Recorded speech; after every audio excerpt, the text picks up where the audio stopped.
Hello and welcome to M.A.S.K Mayhem. This is episode 17. I am one of your hosts, TFG and Mike. Joining me is Toon Master Tim. Hello, Mike. Good to be back Hello. again this week. That's right. What's going on with you? Oh, we've just been so busy doing lots of yard work. My wife bought some plants recently, so we spent basically the morning yesterday planting those in the backyard after taking what we planted just a few months ago out and turning the soil over, putting down some more topsoil and stuff. It was just a lot of work. I don't see how anything can grow in this godforsaken heat. Oh my god. Yeah, Anyway, it is so humid today. Yeah. I'm staying inside. I'm not going out there. Yeah, it's so humid here. If I didn't have to take the dog out, I'd be inside all day long. Yeah, I just wish it would rain already and cool off a little bit. Yeah, really. We need a week of thunderstorms. That's what I want. Anyway, a little background on episode 17. During the 2-year hiatus, I had at one point, I was like, okay, I'm just going to watch all of these episodes in one block, and then, financial matters hit, and I had to get rid of the DVD set. So I had already watched, granted, this was about a year and a half ago, I had watched the episodes that are in episodes 17, 18, 19, and 20 of the podcast. Wow. So I already have. I didn't have to grab any clips this time. All the audio is already done. So that and all my notes were done. But when I was going back on some of the ones for today, I found myself noticing stuff that I didn't on the initial watch through. I was actively taking notes then, and this time around I was kind of watching it again to see if my notes were still accurate. They are, but there are also more of them now. Well, that's good. It gives us more things to say about the episodes. Yeah, there's that. Because sometimes it's hard to find a lot to talk about. It's hard to find good things to talk about this show because it's just not good. I do want to give a shout out from Twitter to. I'm trying to see where this conversation started. From Duffsam 1981 on Twitter. Colin Duff. He says at TF2 and Mike at Agents of M.A.S.K. T-Bob is great, the hero of M.A.S.K. He always saves the day. And so he and I had a conversation back and forth. And of course, my defense is T-Bob is the worst character in the 80s, or whatever. And he says, "You deluded fool, T-Bob is awesome and the real star of the show." Now, this other organization, I believe they're a podcast. I believe they're trying to get like a fan-made M.A.S.K. movie done, Agents of M.A.S.K. Oh, okay. They reply to us saying, T-Bob and Scott, the episodes where T-Bob and Scott actually help the mission in their own way are the best. Very few, though. So that was an interesting. Now that the show's kind of back, I can kind of start, arguing with people over how horrible these two characters are. I really do think at one point I'm going to do a Tooncast Beyond, either Tooncast Beyond or Geekcast Radio countdown. The top 10 worst 80s cartoon kids and sidekicks. Because I can already tell you, T-Bob and Scott are going to be my number one. Yeah, I can see that. Alright, so we're going to get into the episodes today after this. Let's see if we can learn why anyone would steal that skull. M.A.S.K. Computer. Present available data on the crystal skull. Discovered during archaeological dig in Central America. Possible artifacts of ancient Mayan Indians. Those Mayans were really smart. Really knew how to put their heads together. Some legends claim that anyone who looks through the eyes of the skull can see through solid objects. Alright, first up today is The Kingdom of the Crystal Skull, starring Shia... Oh, wait, no, this is the 80s. I'm sorry. I'll say this, though. Eyes of the Skull a hell of a lot better than Indiana Jones 4. Well, I don't know. Come on now. Alright, so the description. Venom leader Miles Mayhem uses an ancient crystal skull which allows X-ray vision to see through Matt Tracker's mask and discover his identity. Mayhem then kidnaps Scott Tracker for ransom. Dun dun dun. My plot notes. Finally, California. We finally have some stateside stuff. About damn time. That won't last long, though. I honestly can't help but feel that this should have been the final episode of the season or the series.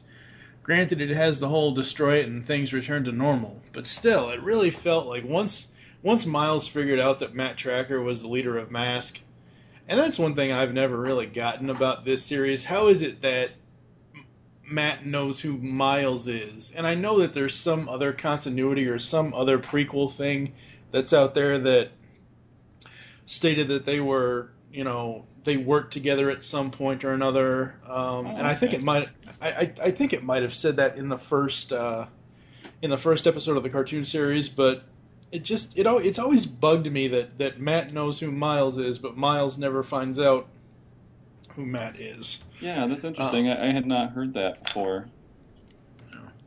What were your thoughts on the plot, sir?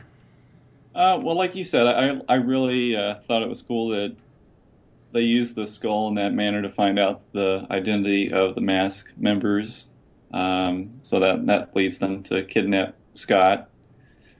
So, yeah, I thought that was an interesting dynamic they added to this one. Of course, there was an auction in the beginning of the episode to auction off the crystal skull, and they're really not auctioning off for that much money, are they?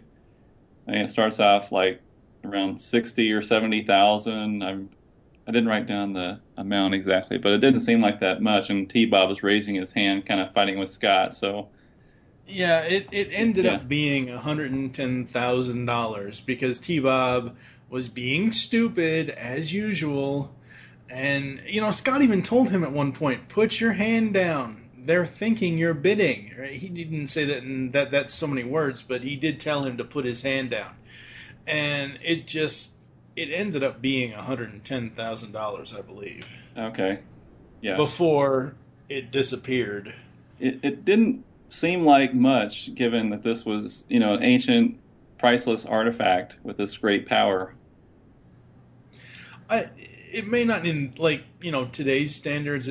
Something like this might go for $5, $10, $15 million, but $110,000 in the '80s seems like it was a lot more then than it is now. Yeah, well, that's true. So, anything else on the plot? No, we had several puns, of course. Since they're at an auction, T-Bob says something like, "I'll just bid you farewell." I mean, the writers are trying very hard to squeeze in some puns here. There are head puns because we're dealing with the skull. Because the skull is crystal, there are some glass puns. They're just scattered throughout, and they're just cringeworthy. Yes, they are. Like most of this series is. All right, let's turn on the high beams after this. M.A.S.K team, move in! So for the high beams, now, I don't necessarily reflect my score on how many high beams I write down versus how many low beams I write down. Yeah. But sometimes it is more than the others. Sometimes there's more high beams than low beams. Sometimes there's more low beams than high beams. And usually I'll kind of bottleneck the score around that. I was really surprised going back looking at my notes, and even as I watched this, of how many other high beams I wrote down as I rewatched it, to be fresh for this recording. So first one, mysterious crystal skull up and vanishes. It just poof, it's gone. As much as I hate the character, I did find T-Bob's. I guess I really fell for that pun. I found that kind of funny. It only took 40 episodes, but Mayhem finally knows that Matt Tracker is the leader of M.A.S.K.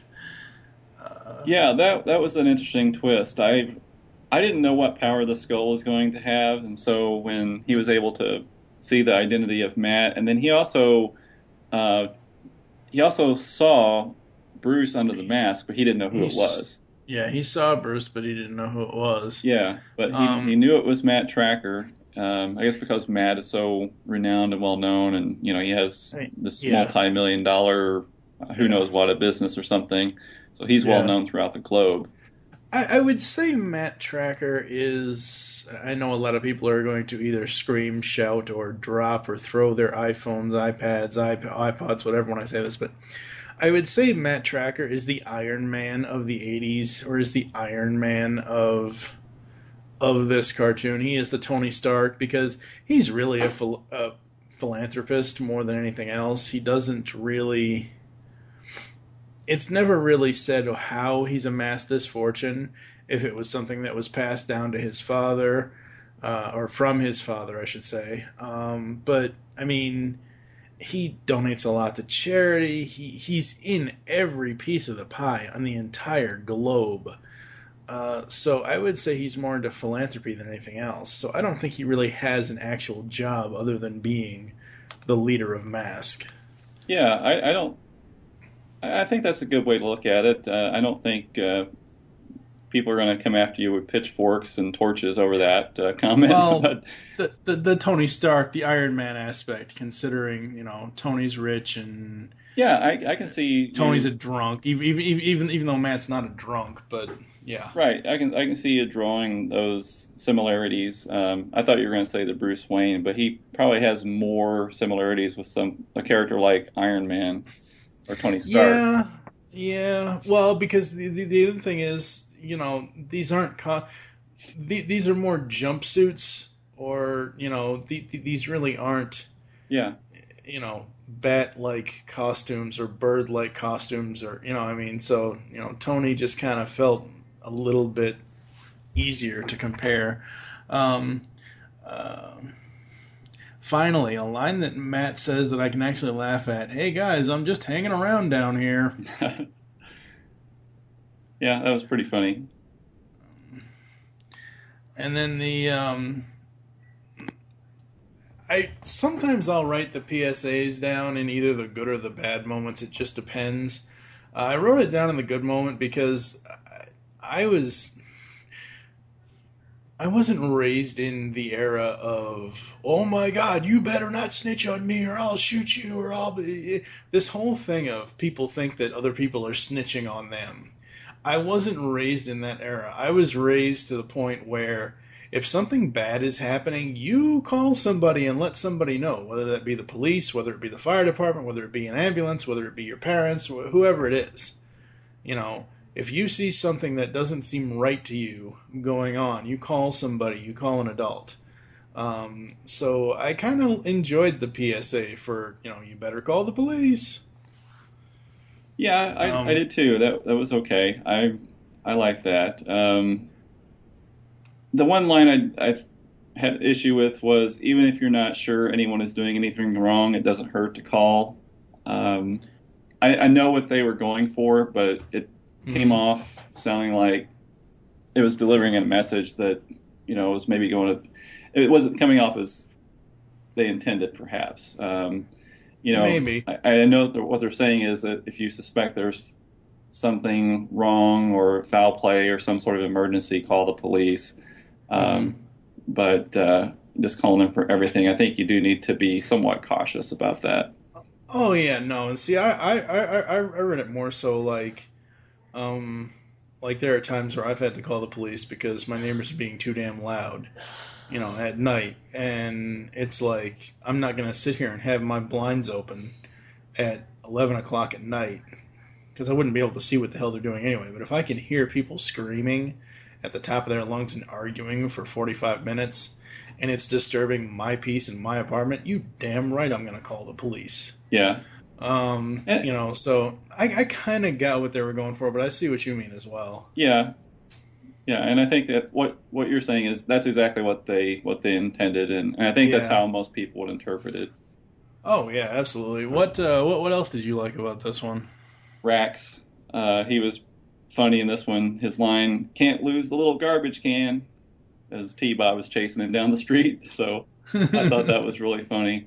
And I also like the ending where T-Bob falls, and he falls right into Alcatraz prison. Yeah, that was pretty funny. Because that's where they wanted to go. I guess That's he where and he wanted to T-Bob, go. or he and Scott wanted to see Alcatraz.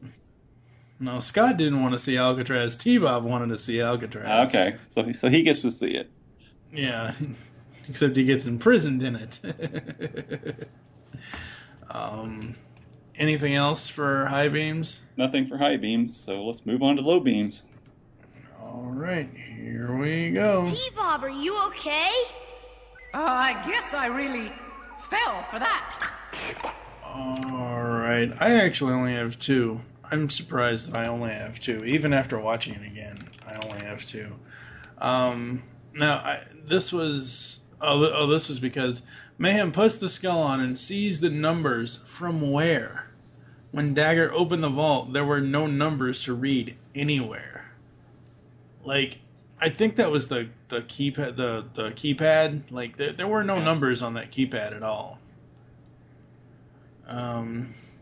I feel like I'm in Alcatraz. I don't get to do anything. Quit your fucking whining, Scott. Mm-hmm. He knows nothing about what it's like to be in jail or a real life. Like, oh my God, I want to. That kid needs a good belting. Oh, that's what he does. I mean, he's just there to get into trouble. God. What about you for low beams? I only had a couple as well. I've already mentioned the puns. That was one of them. But T-Bob is not going to be able to outmaneuver and keep up with Rex's bike. No, not at all.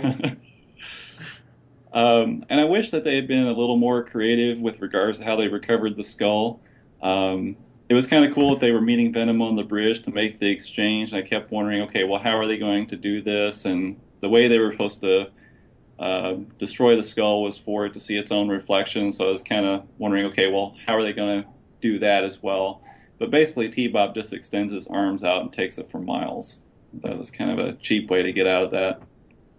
Well, yeah, but the whole point of that was, hey, let's play football with it. Yeah, they do end up playing like a two-hand touch version of football, trying to get the skull away from each other.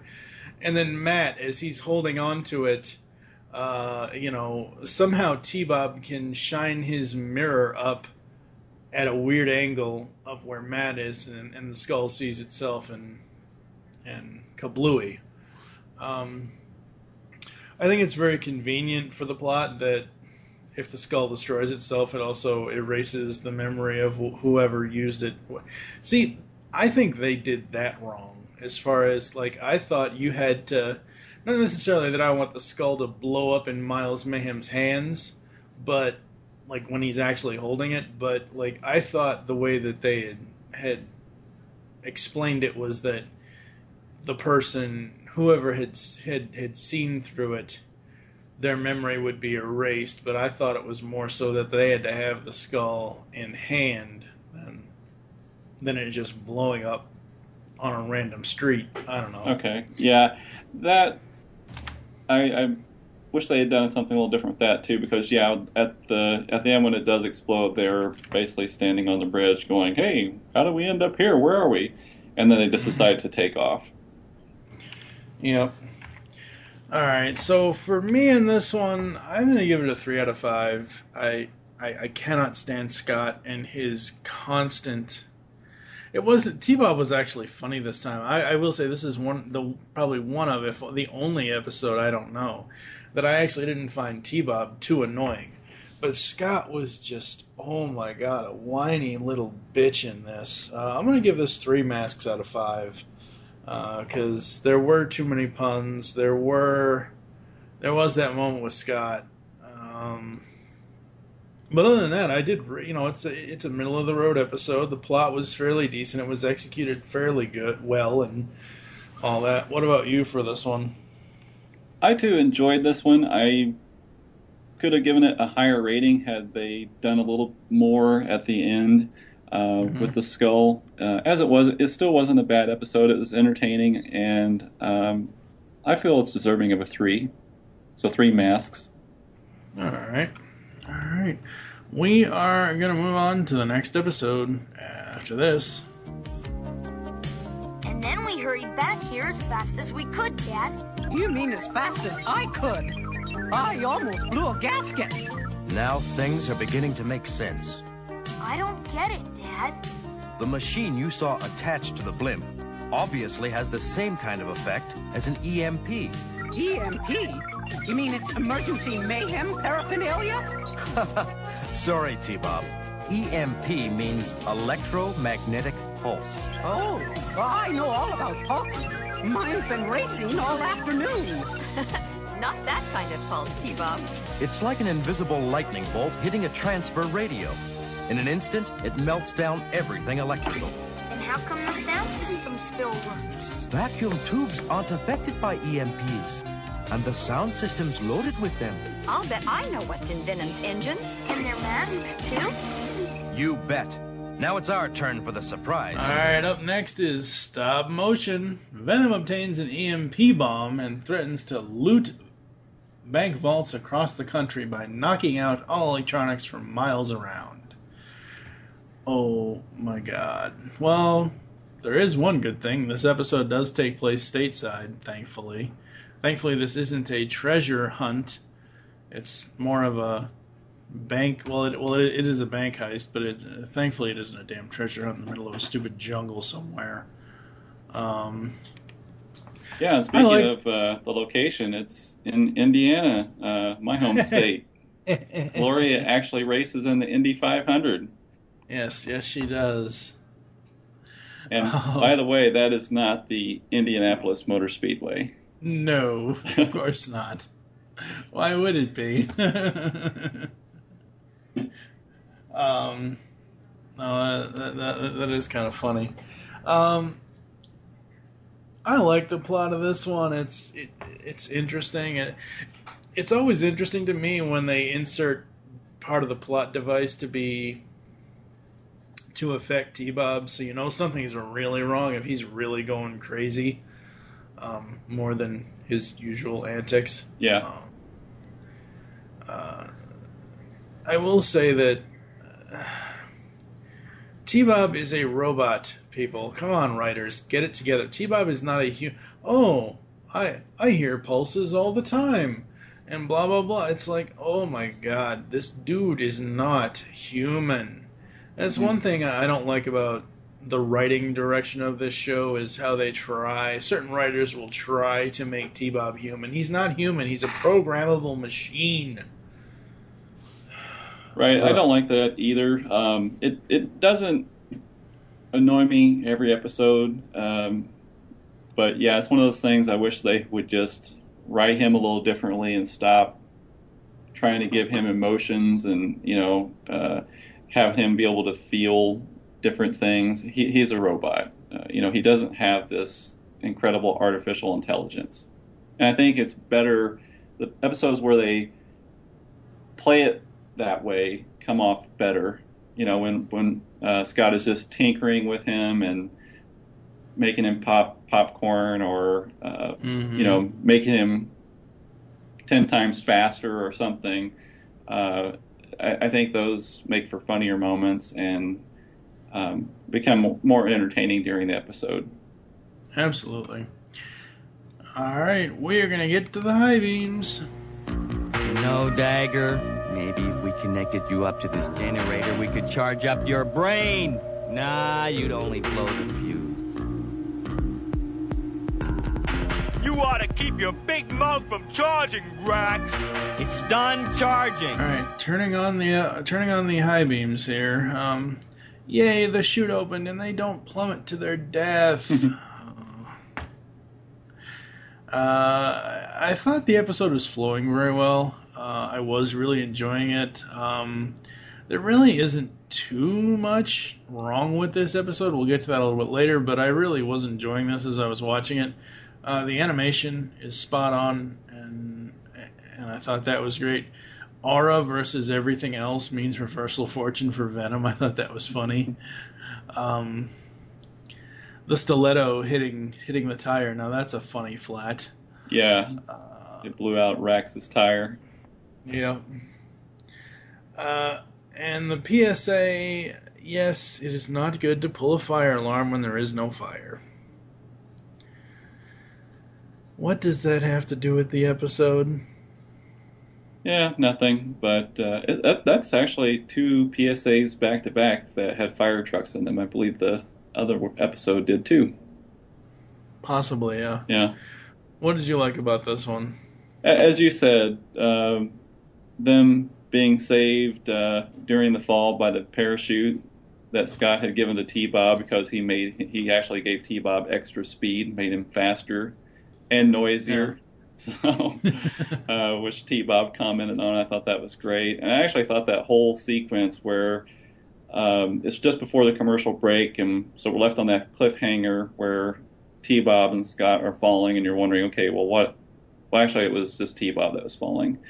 What was going to happen? And Scott tells him to open up the parachute. So that was really cool. And I like the animation behind that too. It looked really good because when T-Bob lands, he's being dragged by it. Yeah, that was funny. I like that. Yeah, so Scott tells him to use his boosters, and that helps T-Bob upright. It helps him up. Well, he tells him to put his wheel down and then use his boosters, and it helps him upright, but it takes him a little while to actually get the chute back in his little backpack there. It was funny, though. It was a good scene. Yeah, so that was good. It was cool seeing that Scott's tinkering with T-Bob actually helped him out of a situation and saved his life. So I thought that tied in nicely later in the episode, because of that sequence. There weren't as many puns this episode, which was great. And we knew that Venom was behind the EMP. We had no doubt, but they didn't try to hide it from us.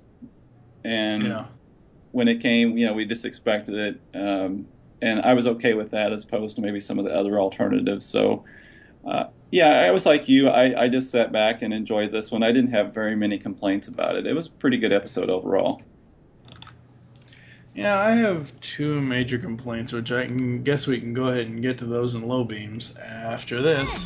Hey, Scott! What keeps those blimps up in the air anyway? They're filled with hot air, T-Bob. Filled with hot air?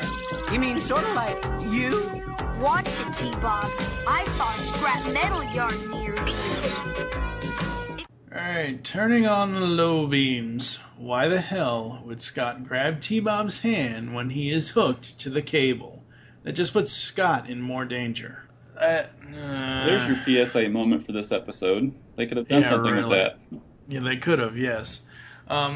Every safe and bank vault combination in America, the book would have to be at least 3 to 5 times the size of what it actually was, if that were true.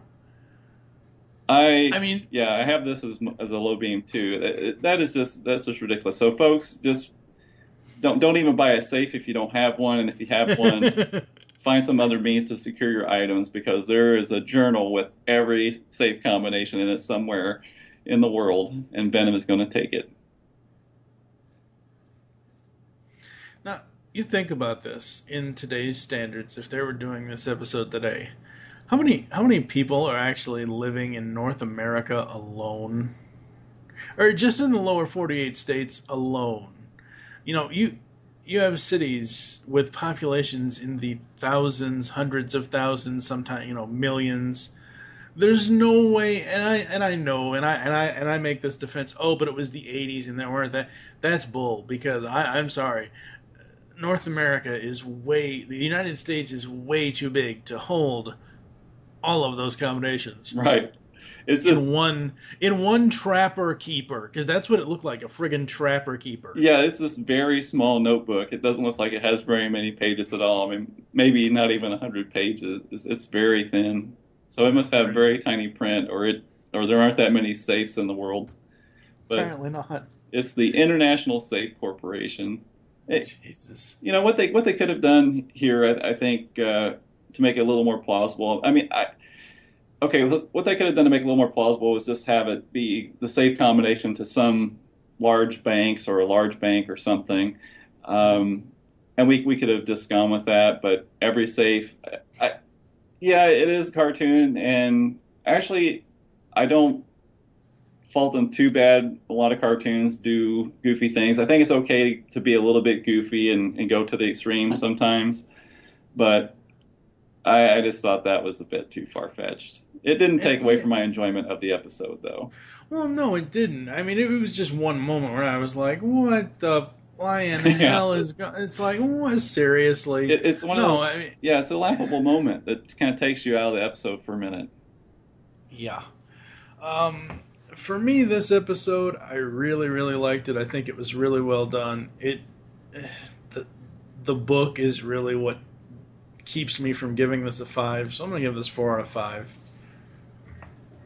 Yeah, I'm going to give it 3. I felt like it was kind of another middle-of-the-road episode. I did enjoy it. It had a few faults, but overall it's pretty good. I mean, I could probably go 3.5, but I have 3 down here. I think it's a good, solid episode. All right, we're going to move on to the final episode of the day. How do you do, Brother Nicodemus? This is my associate, Alex Sector, my son Scott, and his friend T-Bob. Welcome, friends. I was informed you were coming. Do you really like living up there? Like a fish loves the water, my son. Boy, must be flying fish to get way up there. Mr. Tracker, I know you have come here to help us, but it will not be necessary. But there must be some way I can help. I can assure you there isn't. Nothing was stolen of any consequence. Now, I must go. Good day, gentlemen, and robot.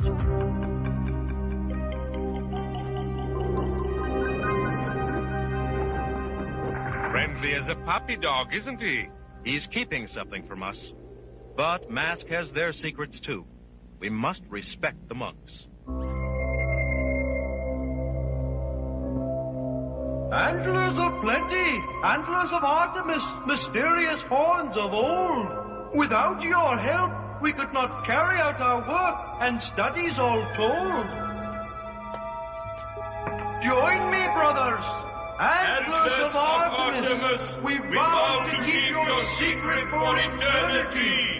And pledge to use your endless help to continue our fraternity.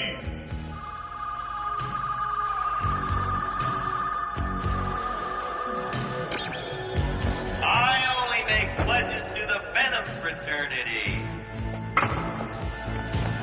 The antlers! They must be protected!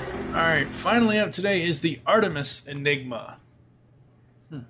Venom plans to steal a sacred horn from a group of monks that is rumored to detect gold.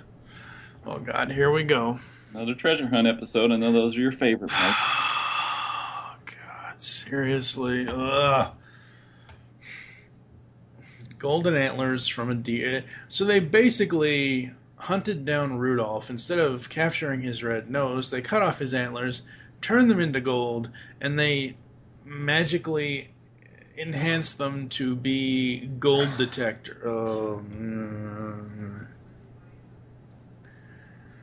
I will say that there was one scene, I think it was when the thing shot out of Miles' hand and ended up in the wall. It reminded me of one of the old Bugs Bunny cartoons where the bull is chasing him, and the bull ended up hitting the wall, and Bugs is taking the hammer and kind of bashing down his horns. I just kind of find that a little funny.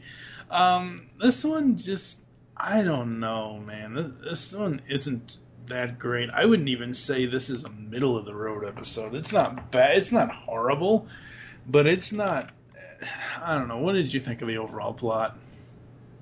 Overall, I was kind of bored with this one. I was just not that interested in the plot. Besides it being another gold hunt, I I didn't really like the idea of the golden horns of Artemis. They were stealing from the monks in the mountains. I mean, not that that's, upsetting to me or anything, but it just didn't seem very interesting. Right. I did like that we got to see what the what the one M.A.S.K member was doing when she was called Gloria. She was getting coffee, and Alex was already pre-selected.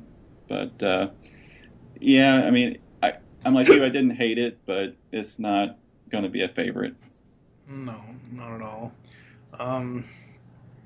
There was a note in the plot section that I wrote down was, did we find out what the plot is yet? And it was like the reason why I wrote that down is because usually once they, have the location verified as Greece or wherever the hell, usually as soon as that's said, or as soon as the team is called or selected or whatever, they then go into exposition of why they're there. And it took them a while for, maybe I just missed it. I don't know. It's like, what are we here for? It's like, seriously, what are we doing here? Why are we wasting all this money, Matt Tracker? Come on now. Yeah, I don't think you missed it. I felt the same way, and I felt that way with some of the other episodes. We talked about this a little bit back, I believe, in episode 15, how it just sometimes takes so long to get to the point of what we're doing this episode. They just drag it out and as if they want to surprise us, but we know there's going to be venom behind it. And you can do other things leading up to that point to make it more interesting.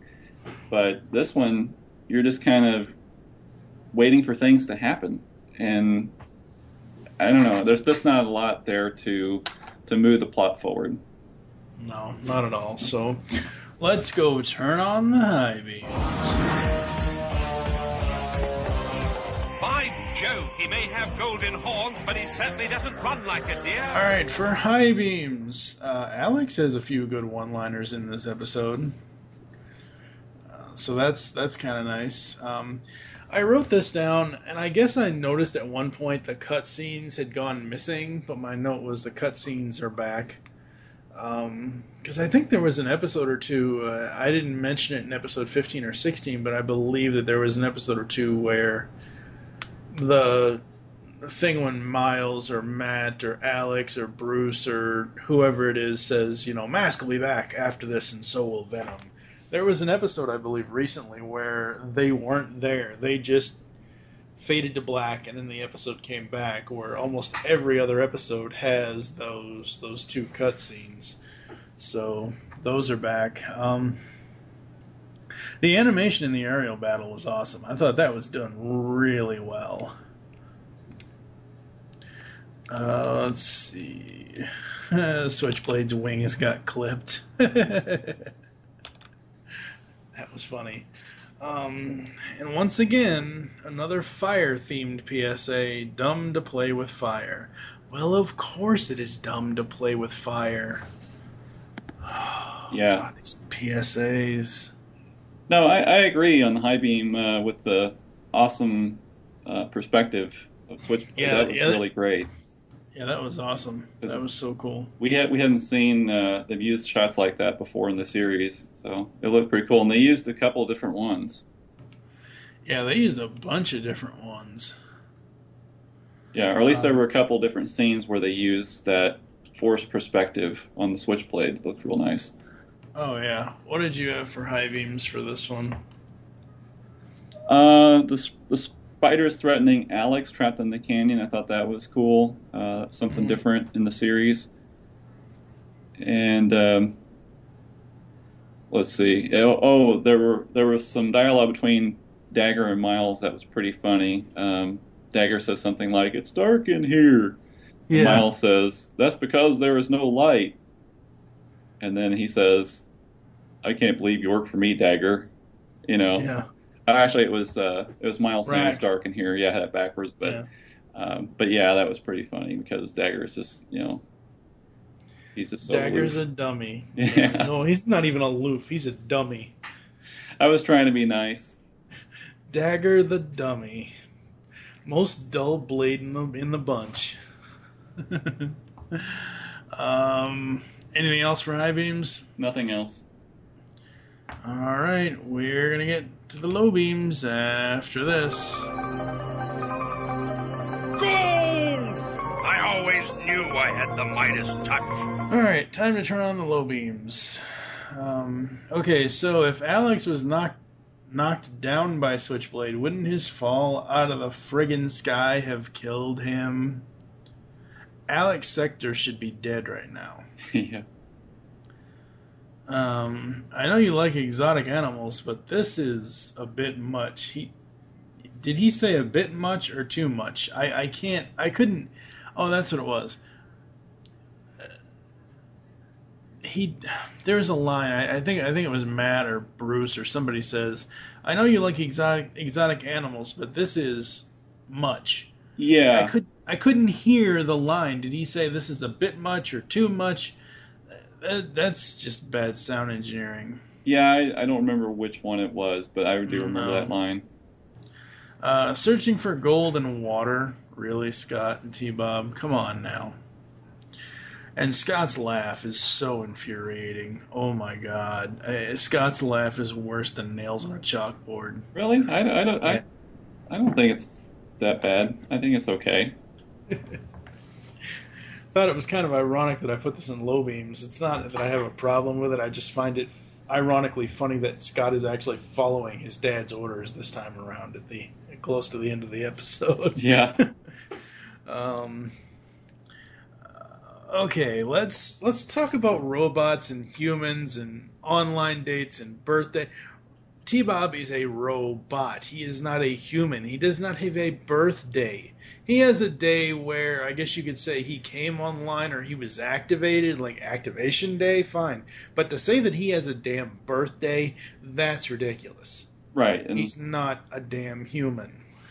That he understands that it's his birthday, that he knows what a birthday is, and they're doing all the traditional birthday celebration things. Mm-hmm. That's not necessary. No, not at all. Alright, what didn't you like about this one besides that? Some of the things we talked about before, just in general, that it takes a while to move the plot forward this episode. I'm still not sure I like Alex's M.A.S.K's powers, Jackrabbit. I'm not sure I like that he can just dance around in the air. I mean, when he was trying to keep away from Venom, he was just skipping all over the sky. It was just kind of comical. Yeah, it was. So that's what I have. All right. For me, this one's going to get a 2 out of 5 masks. It's not middle of the road. It's not outright horrible, but it's not good either. So 2 out of 5 for me. What about you? I'm giving it 2.5 masks. Yeah. Because I didn't hate it. I just was waiting for something to happen, and it just took so long to get there. And there weren't enough highlights during this episode to make it very enjoyable. Yes, and apparently my dog doesn't care about anything we were doing because she's over there throwing the ball at the wall, quite literally. So we're going to take a break, come back with final thoughts after this. So we'll be back. When in doubt, play it safe.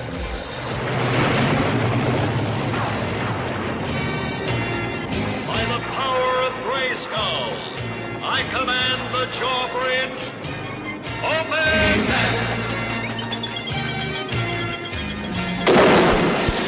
Yes, that's right. We have traveled to Eternia to enter Castle Grayskull. Join Optimus Solo and TFJ and Mike as they find themselves telling tales of Eternia. We cover all things He-Man in this 45-episode-long podcast. You can find us on iTunes and www.geekcastradio.com. By the power of Grayskull, we all have the power.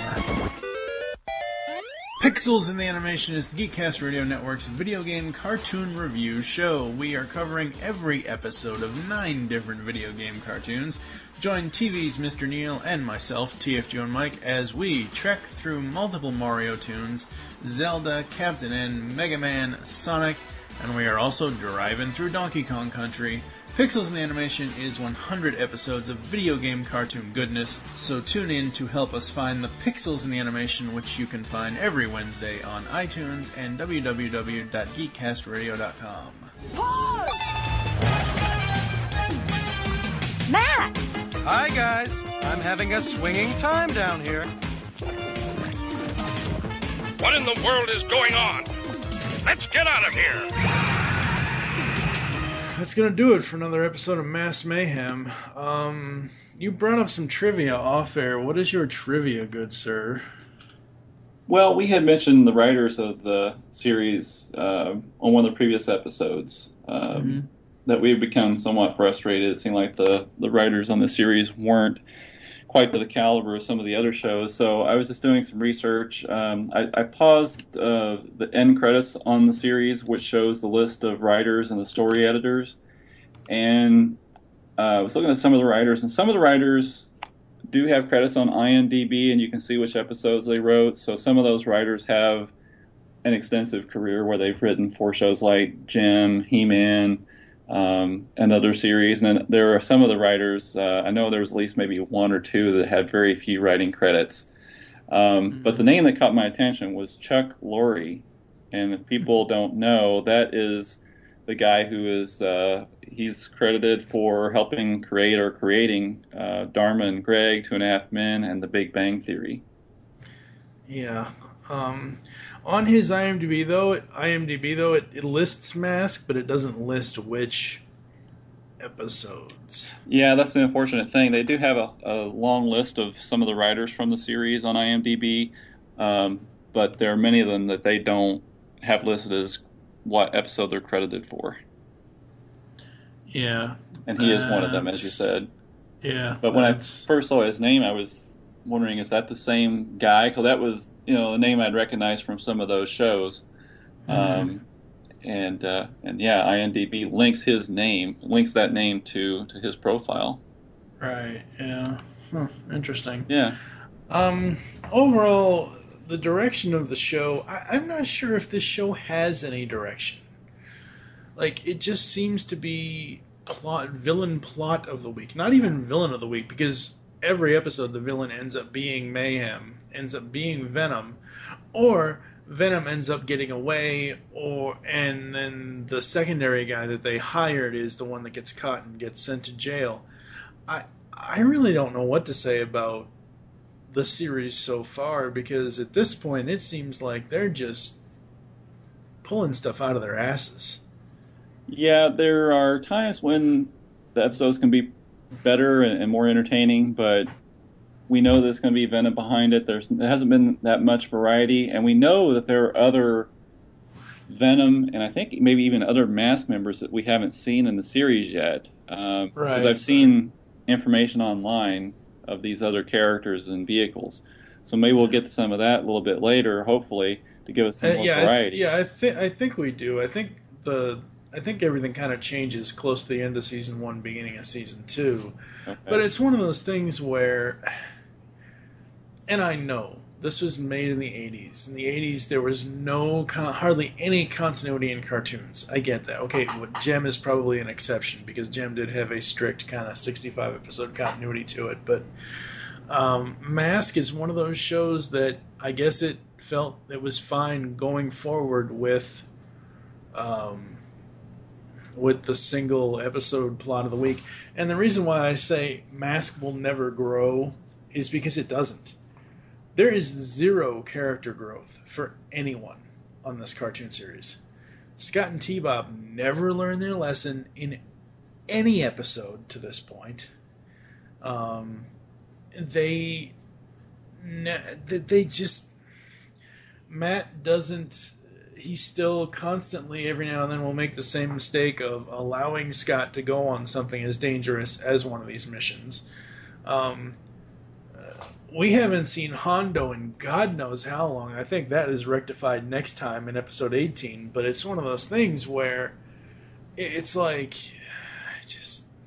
Yeah, this is what happens when shows are created just for the purpose of selling toys. We hear this all the time with a lot of the 80s cartoons, that they're just vehicles to sell the toys. They're not good cartoons. They're basically just 20-minute commercials.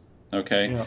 And I like Kevin. I know Kevin has expressed his thoughts on this on some of the podcasts before. Maybe not this show. I don't remember exactly, but I agree with his feelings on that is not true. I mean, that's just a blanket statement that people throw out there, and I do see where that comes from. But when you look at a lot of the other shows that were created during the 80s to, quote unquote, sell toys, the people working behind those shows were trying to create something entertaining and something that they enjoyed. So the writers on shows like He-Man, Gem, Muppet Babies or Transformers, Real Ghostbusters, and these other shows, they were still trying to create good, cohesive stories that were entertaining, oftentimes paying homage to other media, whether it be films, TV shows that they enjoyed, books that they had read, just pop culture in general. And that's where this show really falls apart. It fails big time. It doesn't bring those things into the show.